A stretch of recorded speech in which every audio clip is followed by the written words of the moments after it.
Before we begin, if stories like this speak to you, please subscribe to the channel. It helps these stories reach people who need them. And when this ends, I want to hear your thoughts in the comments. The last text I ever sent my wife before everything fell apart was simple. I'm outside. I was bleeding when I typed it. Not badly, at least not yet, but enough that the screen kept smearing under my thumb. She never replied. What she did instead changed how I see smiles forever. It started as a regular Friday night. We were supposed to meet friends downtown, her idea. She'd been restless lately, glued to her phone, laughing at messages she wouldn't explain.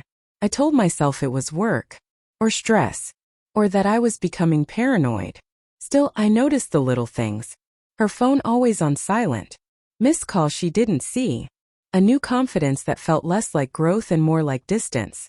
When I asked if something was wrong between us, she'd sigh and say, "You're imagining problems again." So that night, when she suggested I wait outside the bar while she ran in to say hi, I didn't argue. I waited. 10 minutes passed. Then 20. I texted.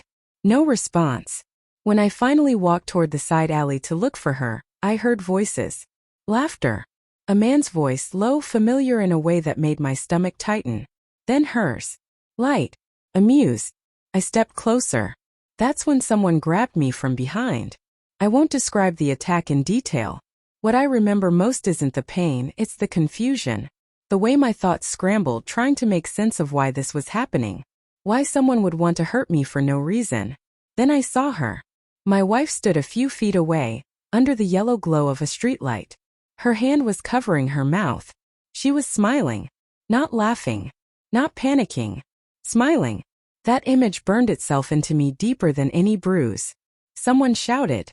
Footsteps ran. The world narrowed to sound and color and the taste of blood. I don't remember hitting the ground, but I remember looking up again and seeing her turn away. Already pulling out her phone. Not to call for help. To text someone else. At the hospital, she finally showed up. Tearful. Shaken. She said she hadn't seen what happened clearly. That she froze. That it was all so sudden. I believed her. I wanted to believe her.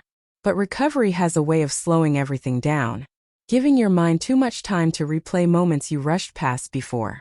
And lying in that hospital bed, staring at the ceiling at 3 a.m., something started to itch at the back of my brain. The missed calls. The secrecy. The smile.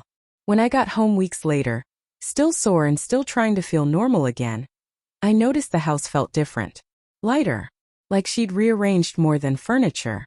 She was kinder. Too kind. Making my favorite meals. Telling me how grateful she was that I was okay. Guilt, I thought. Then I found the messages. I wasn't looking for them. Her tablet buzzed while she was in the shower, and the screen lit up with a name I didn't recognize. He didn't say anything, right?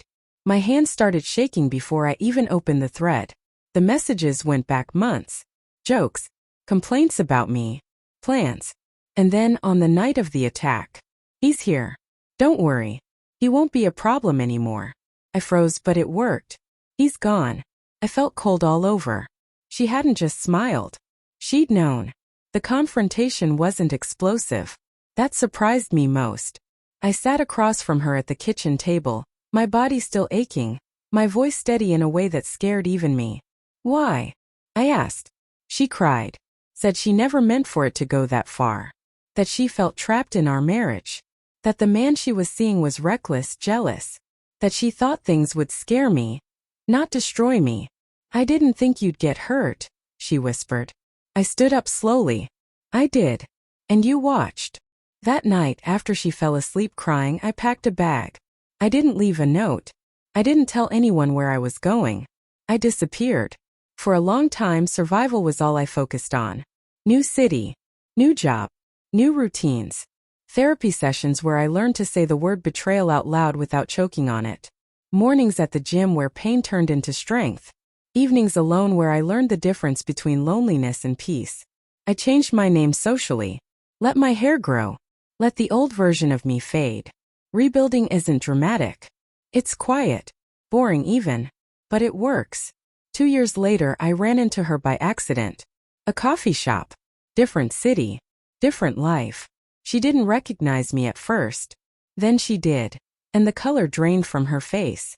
"You look different," she said. "So do you."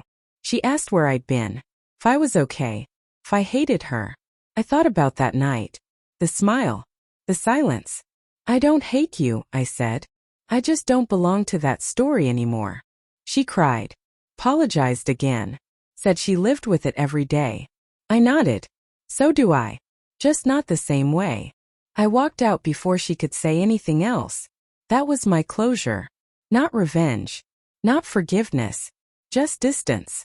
If you take anything from this story, let it be this. When someone shows you who they are in your most vulnerable moment, believe them. And choose yourself, even if it means starting from nothing. If this story moved you, please subscribe to the channel. And share your thoughts in the comments. I read every one.